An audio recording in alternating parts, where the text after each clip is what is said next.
Money के अपने rules होते हैं, जो इन रूल्स को फॉलो करता है वो बहुत जल्द अमीर बन जाता है, और जो इन रूल्स को फॉलो नहीं करता वो अपनी लाइफ में अमीर बन ही नहीं पाता।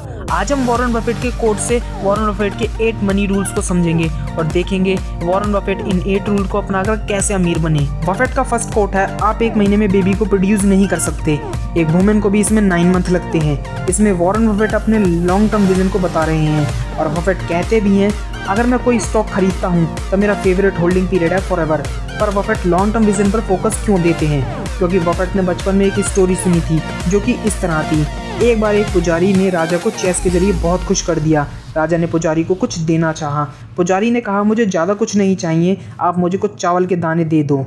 आप चेस के पहले खाने में 1 चावल का दाना दे दो और दूसरे खाने में उसे डबल कर देना यानी 2 दाने दे देना, और तीसरे खाने में फिर दोबारा डबल कर देना यानी कि 4 दाने दे देना, और आप ऐसा 64 खानों तक कर दो और जितने चावल बनते हैं आप मुझे उतने चावल दे दो, मुझे सिर्फ इतने ही चावल चाहिए। 64 खानों तक राजा को पहुंचने के लिए राजा को अपना पूरा साम्राज्य बेचना पड़ गया, राजा को अपना किला भी बेचना पड़ गया।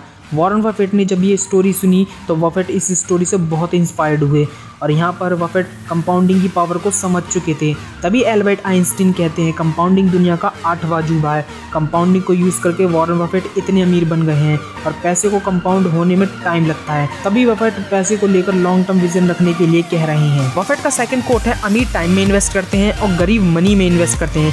फर्स्ट रूल में हमने देखा बफेट पैसे को लेकर लॉन्ग टर्म विजन रखते हैं और कंपाउंडिंग को यूज़ करते हैं, पर अपने पैसे को कंपाउंड करना इतना आसान भी नहीं। अपने पैसे को कंपाउंड करने के लिए काफ़ी नॉलेज की ज़रूरत होती है।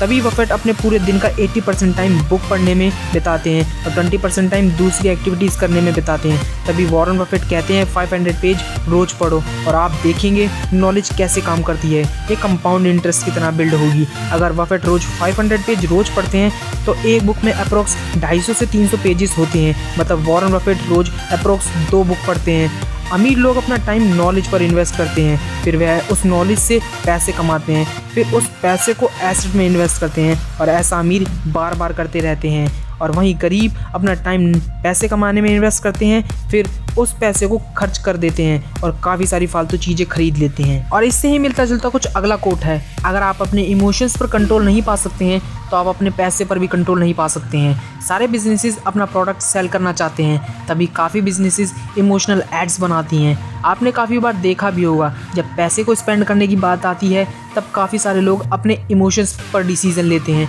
रिच डैड पुअर डैड के ऑथर रॉबर्ट कियोसाकी भी कहते हैं लोग ज़िंदगी भर अपने 2 इमोशंस की कंट्रोल में रहते हैं, फियर और ग्रीड। अगर वर्ड्स आपको कंट्रोल कर सकते हैं तो आपको कोई भी कंट्रोल कर सकता है। अगर आप वो खरीदते हैं जिसकी आपको ज़रूरत नहीं है तो आप वो बेच देंगे जिसकी आपको ज़रूरत है। मतलब काफ़ी सारे लोग अननेसेसरी चीज़ें खरीद लेते हैं जिनकी उनको ज़रूरत ही नहीं होती है।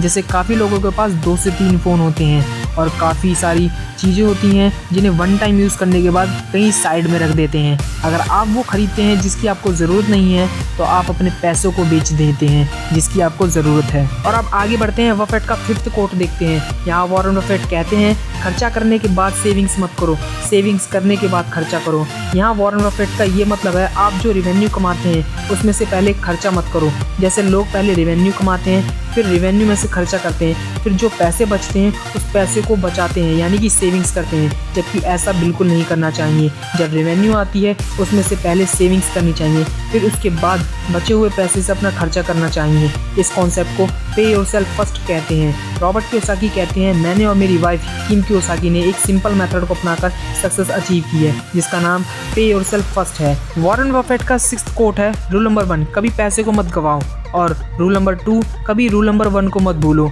ये वॉरेन बफेट कैसे कह सकते हैं? क्योंकि 2008 के फाइनेंशियल क्राइसिस में वॉरेन बफेट ने खुद $23 बिलियन गंवाए थे और अब 2020 में $19 बिलियन गंवाए हैं, जो लगभग इंडियन रुपी में 1.4 लाख करोड़ होता है। और रॉबर्ट कियोसाकी भी कहते हैं मैंने आज तक ऐसा इंसान नहीं देखा जो पैसे गंवाना चाहता है और मैंने आज तक कोई ऐसा अमीर नहीं देखा जिसने पैसे न गंवाए हों। तो वॉरेन बफेट कैसे कह सकते हैं कभी पैसे मत गंवाओ? यहाँ वॉरेन बफेट का कहने का मतलब है आप जो स्टॉक मार्केट में इन्वेस्ट कर रहे हो तो कभी गैम्बलिंग मत करो यानी सट्टा मत खेलो। और अगर किसी पर्सन का एटीट्यूड ये है कि इतने पैसे अगर चले भी जाते हैं तो कोई बात नहीं, मतलब वो पर्सन अपनी किस्मत को आजमाकर स्टॉक मार्केट में इन्वेस्ट कर रहा है। इन शॉर्ट वॉरेन बफेट यहाँ ये कह रहे हैं स्टॉक मार्केट में पैसे समझदारी से लगाओ, कंपनी की पूरी नॉलेज लेने के बाद ही इन्वेस्ट करें।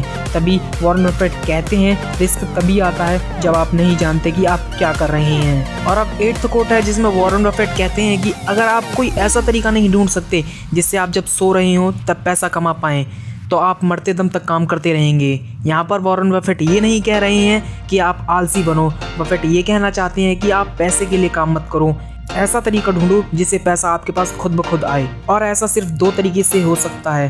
पहला, या तो लोग आपके लिए काम करें, मतलब आपको मेहनत करके एक बिज़नेस खड़ा करना पड़ेगा और जब बिज़नेस खड़ा हो जाए तब आप एम्प्लॉय हायर करके उन्हें काम करने के लिए बोल सकते हैं। और दूसरा तरीका, या तो आपका पैसा आपके लिए काम करे, मतलब आप अपने पैसे को काम पर लगाकर पैसे कमा सकते हैं, मतलब आप अपने पैसे को इन्वेस्ट करके पैसा कमा सकते हैं। तभी वॉरेन बफेट कहते हैं सिंगल इनकम पर कभी डिपेंड मत रहो, इन्वेस्ट करो और इनकम का सेकंड सोर्स क्रिएट करो।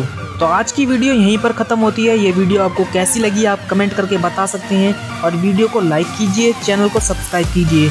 हम मिलते हैं अगली वीडियो में। वीडियो देखने के लिए बहुत बहुत धन्यवाद।